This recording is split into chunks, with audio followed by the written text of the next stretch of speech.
அடுத்ததா புனர்பூசம். புனர்பூசம் வந்து குரு பகவான் நட்சத்திரம். ஸோ குரு பகவான் நட்சத்திரத்துக்கு நீங்க வந்து தனக்காரகன் நீங்க பலப்படுத்தணும்னா அதுக்குண்டான ராமர் வழிபாடு நீங்க எடுத்துக்கலாம். இப்போ நம்ம என்ன பார்க்கலாம் அப்படின்னு கேட்டீங்கன்னா, கடகராசி மற்றும் கடகராசின நேயர்களுக்கு உண்டான சுற்றமங்கள் என்ன அப்படிங்கிறத நம்ம வந்து தெரிஞ்சுக்குவோம். இந்த கடகராசி கடக லக்னம் இதனுடைய சின்னம் என்ன அப்படின்னு பார்க்கும்போது நண்டு இல்லைங்களா? அது வந்து நண்டு. இப்போ நண்டுக்குனே உண்டான குணம் என்ன அப்படிங்கிறது நல்லா கவனிச்சிங்க அப்படின்னா புரியும். இந்த நண்டு வந்து என்ன பண்ணும் அப்படின்னாக்க, தனது குஞ்சுகளை வந்து எப்பொழுதுமே தன்னுடைய முதுகில் சுமந்து கொண்டு எப்பொழுதுமே பாதுகாப்பாக வந்து பார்த்தீங்கன்னாக்க தன்னுடைய முதுகிலேயே வந்து சுமந்துகிட்டே தான் வந்து இருக்கும். அந்த கேரக்டரை நீங்கள் கவனிச்சு பாருங்க. இந்த கடக ராசினுடைய அதிபதி யார் அப்படின்னு பார்க்கும்போது சந்திரன். காலபுருஷ தத்துவப்படி பார்க்கும்போது அது 4ஆம் இடம். 4ஆம் இடம் என்பது நம்மளுடைய தாயார். இந்த நண்டு எப்படி தன்னுடைய குழந்தைகளை தன்னுடைய முகத்தில், அதாவது முதுகில் வந்து சுமந்து கொண்டு எப்பொழுதுமே ஒரு பிரியமா பாசமா அதை வந்து அன்பா பார்த்துக்குதோ, அதே போலதான் நம்மளுடைய தாய்மார்கள். அந்த தாய்மார்கள்ட்டே பார்த்தீங்க அப்படின்னா தன்னுடைய குழந்தைகளை எப்பொழுதுமே அவங்க வந்து பார்த்தீங்க அப்படின்னாக்க, ஒரு சைடில் வந்து பார்த்தீங்கன்னா ஒரு குழந்தை இடுப்புல வச்சுருப்பாங்க, இன்னொரு சைடில் பார்த்தீங்கன்னா வெயிட்டான பேக் வச்சுருப்பாங்க. எவ்வளோ தாய்மார்களை வந்து பார்க்கணும் இல்லையா? அப்போவும் அந்த குழந்தைய வந்து பார்த்தீங்கன்னா கீழே இறக்கி விட மாட்டாங்க. ஒரு ஜென்ட்ஸ்னால கூட அந்த பேக்கெல்லாம் தூக்கிட்டு குழந்தைய தூக்கிட்டு போகணும் அப்படின்னா கண்டிப்பாக ரொம்ப கஷ்டம். ஆனால் வந்து பார்த்தீங்கன்னா அந்த தாய்மை கிட்ட அந்த உணர்வை வந்து நம்ம வந்து அப்படியே பிரதிபலிக்கும். அந்த நண்டுக்கு உண்டான கேரக்டர் வந்து ஒவ்வொரு தாய்மார்கள்ட்டையும் வந்து அப்படியே வந்து பிரதிபலிக்கும். எவ்வளோ மேட்ச் ஆகுது பாருங்க அது. அது இல்லாமல் வந்து பார்த்தீங்கன்னா அந்த நண்டனுடைய கேரக்டர் என்ன அப்படின்னு பார்க்கும்போது, இந்த தன்னுடைய குஞ்சுகள் இருக்கு பார்த்தீங்களா, அந்த குஞ்சுகள் வந்து கொஞ்சம் கொஞ்சமாக அப்படியே அந்த தாயை வந்து சாப்பிடும். தன்னுடைய பசிக்கு சாப்பிடும். சாப்பிட்டு என்னாகும் அப்படின்னா ஒரு ஸ்டேஜில் வந்து பார்த்தீங்கன்னா நண்டு, பெரிய நண்டு வந்து தாய் நண்டு வந்து இறந்துடும். இது நண்டுனுடைய குணம். அதெல்லாம் கவனிச்சு பார்த்தீங்கன்னா புரியும். அதே போலதான் அந்த தாயார், நம்மளுடைய தாயார் இருக்க பார்த்தீங்களா, நமக்காக உயிர் தியாகம் கூட பண்ணுவாங்க. எந்த ஒரு தாயாருமே தன்னுடைய பெற்ற குழந்தைகளுக்காக எந்த தியாகம் வேணாலும் பண்ண தயாராக இருப்பாங்க. உயிரை கூட தியாகம் பண்ண மாதிரி இருப்பாங்க. அந்த நண்டனுடைய சேம் கேரக்டர் ஒவ்வொரு தாய்மார்கள்ட்டையும் வந்து இருக்கும். இதெல்லாம் வந்து கடகராசி கடக லக்னத்தில் பிறந்தவங்க, அது ஆணாக இருந்தாலும் பெண்ணாக இருந்தாலும் அவங்ககிட்ட அந்த கேரக்டர் இருக்குன்னு சொல்ல வரேன் நான். இதெல்லாம் அவங்களுடைய ப்ளஸ் பாயிண்ட். சரிங்களா? அதே போல பார்த்தீங்க அப்படின்னாக்க, இந்த நண்டு வந்து என்னன்னா எப்பொழுதுமே வந்து நீர்நிலைகளில் வந்து பதுங்கி வாழும். ஒரு பொந்துக்குள்ளே போய் தான் இருக்கும். மேலே வந்து அதிகமாக இருக்காது, இறைக்காக தான் வந்து மேலே வரும். அதே போல் என்ன ஆகும், அது வந்து பொந்துக்குள்ளார தான் வந்து வரும். இந்த கடகராசி கடக லக்னத்தில் பிறந்தவர்கள் அதே போல தான். ஒரு எந்த ஒரு விஷயமாக இருந்தாலும் சரி டக்குன்னு வந்து வெளியில் வந்துட மாட்டாங்க. அவங்ககிட்ட ஏதோ ஒரு ரகசியத்தை கொடுத்தா கூட கப்புன்னு வந்து உள்ளார வச்சுக்கோங்களோ இல்லையே, டக்கு டக்குன்னு வந்து வெளியில் சொல்ல மாட்டாங்க. கரெக்டுங்களா? அதே போல் ராசி அதிபதி யாருன்னு பார்த்தீங்கன்னா சந்திரன்.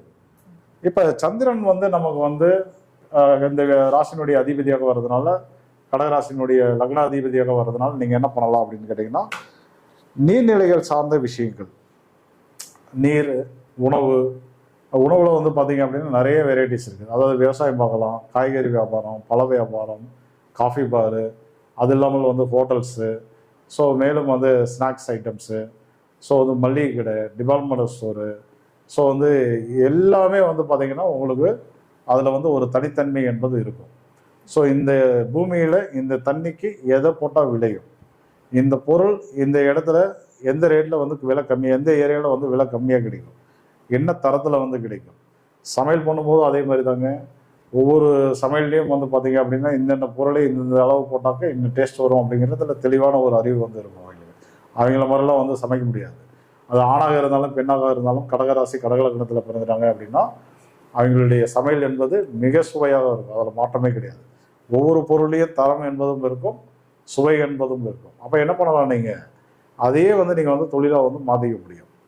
ஸோ வந்து என்ன, இந்த பொருள் வந்து இந்த சீசனில் இந்த ரேட்டில் வந்து குறைவாக கிடைக்கும், வாங்கிட்டு என்ன பண்ணலாம், நம்ம வந்து கைமாற்றி கொடுக்கலாம்.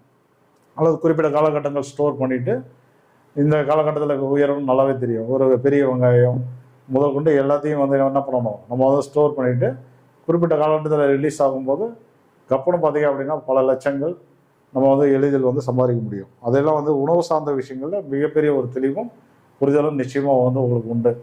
அது இல்லாமல் நீர் சார்ந்த விஷயங்கள், இப்போ நீர் அப்படின்னாக்கா நம்ம வந்து என்ன பண்ணலாம், வாட்டர் பியூரிஃபிகேஷன் இருக்குது. ஸோ அது இல்லாமல் வந்து அக்வா வந்து 1 லிட்டர் 1/2 லிட்டர் வாட்டர் பாட்டில்லாம் வந்து இருக்குது. ஸோ அது இல்லாமல் கூல்ட்ரிங்க்ஸும் வந்து பார்த்தீங்க அப்படின்னாக்க நீர்களில் தான் வந்து வரும். ஒரு பாட்டில் கூல்ட்ரிங்க்ஸு, ஃப்ரெஷ் ஜூஸு, ஸோ அது ரிலேட்டடாக ஏதாவது நீங்கள் தொழில் பண்ண விரும்புகிறீங்க அப்படின்னாலும் நீங்கள் வந்து தாராளமாக வந்து பண்ணிக்கலாம். சரிங்களா? ஸோ அது மட்டும் கிடையாது, நீர் அப்படின்னா வேற என்ன சொல்லலாம், நீர்நிலைகள் எடுக்கலாம். நம்ம நீர்நிலைகள்னால் ஏரிகள், குளங்கள், ஆறுகள், கடல் எல்லாமே வந்து நீர் தான். எல்லாமே சந்திரனுக்கு உட்பட்ட விஷயங்கள் தான். ஸோ வந்து அது இல்லாமல் இது என்னது, நீர் ராசி வேறு. ராசின்னு வந்து பார்த்தீங்கன்னா நீர் ராசி. அப்போ வந்து என்னன்னா அந்த நீர்நிலைகளில் இருக்கக்கூடிய தொழில்கள், இப்போ நீர்நிலைகள் என்ன தொழில் இருக்குது, மீன்பிடி தொழில் இருக்குது, படகு தொழில் இருக்குது, உள்ளார ஒரு கப்பல் இருக்குது, மெரின், அது இல்லாமல் வந்து பார்த்தீங்கன்னாக்க கப்பல் படைன்னு ஒன்று இருக்குது. ஸோ அது ரிலேட்டடாக நீங்கள் வந்து அதை வந்து தொழிலாகவும் பண்ணிக்க முடியும். அதில் இருக்கக்கூடிய விஷயங்களை வந்து ஆதாயமாக பயன்படுத்திட்டு உங்கள் வாழ்க்கையில் வந்து எளிதில் வந்து உயர்த்திக்கவும் முடியும். புரிஞ்சுக்கிட்டீங்களா? அதெல்லாம் உங்களுக்கே உண்டான விஷயங்கள். ஸோ அது மட்டும் கிடையாது, இந்த சந்திரன்னா யாருன்னு கேட்டீங்கன்னா தாய். அப்போ தாய் ரிலேட்டடாக இருக்கக்கூடிய தொழில்கள், தாய் ரிலேட்டடாக என்னங்க தொழில் இருக்குது அப்படின்னா காப்பகம் வச்சு நடத்தலாம். ஸோ வந்து குழந்தைகள், இப்போ வந்து நான் கருத்தரிப்பு மையம் வச்சு பண்ணலாம். ஸோ வந்து இந்த தாய்மை ரிலேட்டடாக இருக்கக்கூடிய விஷயங்களை வந்து நம்ம வந்து பண்ணிக்கலாம். சந்திரன் வந்து நமக்கு வந்து அதிபதியாக வந்திருக்கனால, இது இயற்கை சார்ந்த ராசிங்கிறதுனால இந்த ஹோமியோபதி, சித்தா, இந்த மாதிரி மருத்துவத்தில் உள்ள விஷயங்களையும் நீங்கள் வந்து பயன்படுத்திக்க முடியும். ஸோ இதெல்லாம் எங்களுக்கு வந்து நல்லா சித்தியாகும். கரெக்டாக பார்த்தா அங்கே கண்டுபிடிச்சிருவாங்க, இந்த செடி வந்து இந்த செடி இது இந்த மருந்துக்கு பயன்படும், இது வந்து அப்படிங்கிறத கரெக்டாக எடுப்பாங்க அவங்க. ஸோ அந்தளவுக்கு நாலேஜ் வந்து அவங்களுக்கு உண்டு, கடகராசி கடகலகரத்தை பெறுறவர்கள். ஸோ அதையே நீங்கள் என்ன பண்ணலாம், ஒரு தொழிலாகவும் நீங்கள் வந்து மாற்றிக்க முடியும். ஸோ சரிங்கய்யா, இப்போ இதெல்லாம் ஓகே, நீங்கள் சொல்கிறதெல்லாம் ஓகே, எங்களுக்கு அந்த கேரக்டர்ஸ்லாம் இருக்குது, நான் இல்லைன்னு சொல்லலை. ஆனால் அதில் பல தடைகள் வந்து எங்களுக்கு இருக்குது. அந்த தடைகளை சரி பண்ணுறதுக்கு நாங்கள் என்ன பண்ணணும் அப்படின்னு பார்க்கும்போது நீங்கள் என்ன பண்ணலாம் அப்படின்னா, இப்போ நீர்நிலைகளில் இருக்கக்கூடிய நண்டுகளுக்கு வந்து புழுப்பூச்சிகளை வந்து நீங்கள் வந்து உணவாக கொடுக்கலாம். நீங்கள் ஒரு விஷயம். அடுத்து என்ன பண்ணலாம், எக்காரணத்தை கொண்டும் நண்டை வந்து சாப்பிடக்கூடாது. உங்கள் ராசிக்கு உண்டான சின்ன இல்லையா, அதை பிடிச்சி நீங்கள் சாப்பிட்டீங்கன்னா எப்படி நீங்கள் வாழ்க்கையில் வந்து டெவலப் ஆக முடியும்? நண்டை வந்து சாப்பிடாதீங்க தயவுசெய்து. ஸோ அது மட்டும் கிடையாது, அழகான நீர்நிலைகள். ஆக்சுவலாக வந்து பார்த்தீங்கன்னா இந்த கடகராசி ப்ளஸ் வந்து நீர் ராசி சந்திரன், இது எதை குறிக்கும் அப்படின்னா அழகான நீர்நிலைகளை வந்து குறிக்கும். நீர்நிலைகள் எல்லாமே அழகாக இருந்துடாது, குறிப்பிட்ட நீர்நிலைகளுக்கு மட்டும் போகும்போது அப்படியே இயற்கை அப்படியே வந்து பார்த்தீங்கன்னா அந்த இடத்த விட்டு வரவே முடியாது நம்மளால. அந்த மாதிரி வந்து இயற்கையாக பசுமையாக அழகாக இருக்கும். அந்த மாதிரி இடங்களில் போயிட்டு கொஞ்சம் நேரம் அமைதியாக உட்காந்துட்டு வந்தீங்கன்னா, வாரத்துக்கு ஒரு முறை, மாதத்துக்கு ஒரு முறை, 2 மாதம் 5 மாதங்களுக்கு ஒரு முறை, எப்போ வந்து உங்களுக்கு வாய்ப்புகள் கிடைக்குதோ அந்த மாதிரி ஒரு அமைதியான சூழலில் போய் உட்காந்திங்கன்னா டெஃபினட்டாக இந்த ராசி வந்து பலம் பெறும். இந்த விஷயங்கள்லாம் வந்து கிடைக்க ஆரம்பிச்சிடும்னு சொல்லலாம். ஸோ அது மட்டும் கிடையாது, கடல்னால் நம்ம என்ன, கடலில் என்னென்ன இருக்குது, கடல்னால் என்ன இருக்குது அப்படின்னா தண்ணி இருக்குது, உப்பு இருக்குது, அது இல்லாமல் வந்து மீன் இருக்குது, படகு இருக்குது, கப்பல் இருக்குது, இராணுவம் இருக்குது. இதை தான் நம்ம வந்து நினைப்போம். நம்ம அது ரிலேட்டடெல்லாம் வந்து ஓகே. ஆனால் கடல் வந்து வெரி இம்பார்ட்டன்ட். என்ன இம்பார்ட்டன்ட் அப்படின்னு கேட்டிங்கன்னா, கடலுக்குள்ளாக தான் நம்மளுடைய முன்னோர்களுடைய இறந்த ஆன்மா இருக்கு. இறந்த ஆன்மா அங்கே தான் இருக்கு. அதுக்குள்ளார தான் வந்து அமிர்தமும் இருக்கு.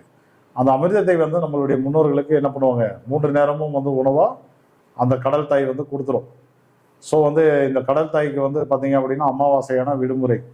ஸோ சந்திரனுக்கு வந்து சந்திரன் என்ன பண்ணுவார், அன்னைக்கு வந்து பூமிக்கே வந்து காட்சி அளிக்க மாட்டார். அது வராதனால தான் வந்து பார்த்தீங்கன்னா கடல் நீர்நிலைகள்லாம் வந்து கொந்திக்கும். அங்கே கூட இருக்கக்கூடிய ஆன்மாக்களுக்கு வந்து உணவு கிடைக்காது. அந்த ஆன்மா என்ன பண்ணும், உங்களுடைய வீட்டுக்கு வரும், உங்களுடைய குலதெய்வ கோயிலுக்கு வரும். அப்போ என்ன பண்ணணும், நீங்கள் முன்னோர்கள் வழிபாடை ப்ராப்பராக பண்ணணும் இல்லையா? ஒவ்வொரு அமாவாசையும் வரக்கூடிய நாட்களில் முன்னோர்களுக்கு படையிலிடணும். ஸோ இதெல்லாம் பண்ணிங்கன்னா தான் என்னாகும், இந்த கடகராசி வந்து பலம் பெறும். கடகராசி பலம் பெற்று அதில் இருக்கக்கூடிய தடைகள்லாம் வந்து உங்களுக்கு வந்து விலக ஆரம்பிக்கும். இதெல்லாம் வெரி இம்பார்ட்டண்டான விஷயம். சரிங்களா? ஸோ வேற என்ன பண்ணலாம், இந்த ராசியினுடைய அதிபதி வந்து சந்திரன். ஆக்சுவலாக ஒரு விஷயம் புரிஞ்சுக்கோங்க, சிவன்னா சிவனுக்கு பிடித்தது மந்திரங்கள். சந்திரனா யாருன்னு கேட்டீங்கன்னா ஆதிபராசக்தி. அவளுக்கு என்ன பிடிக்கும் அப்படின்னாக்க சக்கரங்கள் தான் ரொம்ப பிடிக்கும். அதாவது முக்கோணங்கள்னு சொல்லலாம், சக்கரங்கள்னு சொல்லலாம், எந்திரங்கள்னு சொல்லலாம். ஆமா, இந்த மாதிரி அதாவது என்ன ஸ்ரீ சக்கரம், அந்த மாதிரி சக்கரங்களை வைத்து வீட்டில் வந்து வழிபாடு பண்ணும்போது, அல்லது அந்த ஸ்ரீ சக்கரங்கள் எங்கெங்கே இருக்கோ, சக்தி பீடங்கள்னு சொல்றோம் இல்லையா, 108 இடங்கள் வந்து ஆல் ஓவராக இருக்குது. தமிழ்நாட்டில் வந்து பார்த்தீங்கன்னாக்க ஏறத்தாழ ஒரு 18 கோவில்கள் வந்துருக்கு. சக்தி பீடங்கள் எங்கெங்கே இருக்குது சொல்லுங்கள்.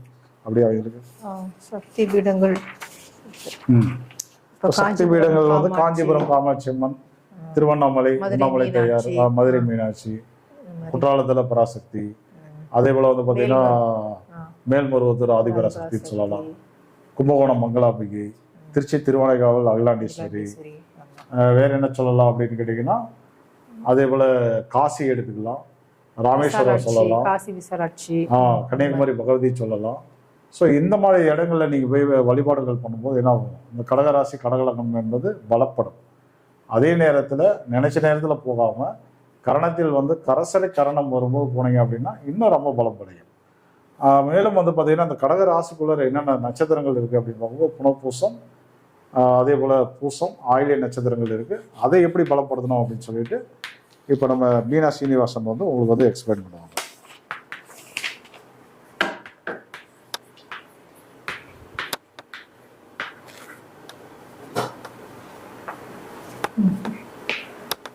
கடகராசின் அதிபதி சந்திரன். ஸோ கடகராசிக்குள்ள வந்து என்ன நட்சத்திரம் வந்து புனர்பூசம், பூசம், ஆயில்யம், இந்த 3 நட்சத்திரங்கள் இருக்குது. புனர்பூசத்துக்கு உண்டான இது வந்து குரு பகவான்.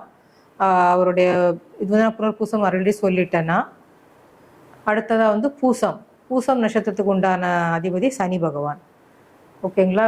ஸோ சனி பகவானின் காரக வகையில் என்ன உங்களுக்கு கோர்ட் கேஸ் ஆகட்டும், வேலையாட்கள் மூலம், அப்புறம் இந்த ஆயுள் விருத்தி, இந்த வகையிலெல்லாம் அதிக நற்பலன் எல்லாம் உங்களுக்கு சனி பகவான் வாரி வழங்குவார். ஸோ பூசம் நட்சத்திரம் இப்படி நீங்கள் வழிபாடும் தெய்வம் வந்து குரு பகவான் தான்.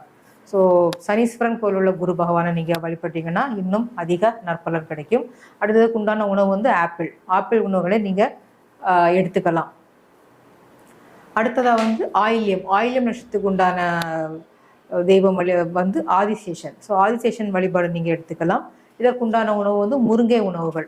ஸோ முருங்கை உணவுகள் நீங்கள் உட்கொள்வதன் மூலம் இந்த நட்சத்திரம் வந்து ஆயில்யம் நட்சத்திரம் வந்து புதன் பகவானின் நட்சத்திரம். ஸோ புதனின் காரகங்கள் வந்து உங்களுக்கு பரிபூர்ணமாக கிடைக்கும். படிப்பு ஆகட்டும், கல்வி, ஞாபக சக்தி, பேச்சாற்றல், எழுத்தாற்றல், இதெல்லாம் உங்களுக்கு பரிபூர்ணமாக புதனின் காரகத்தில் நன்றாக கிடைக்கும். ஓகே. ஸோ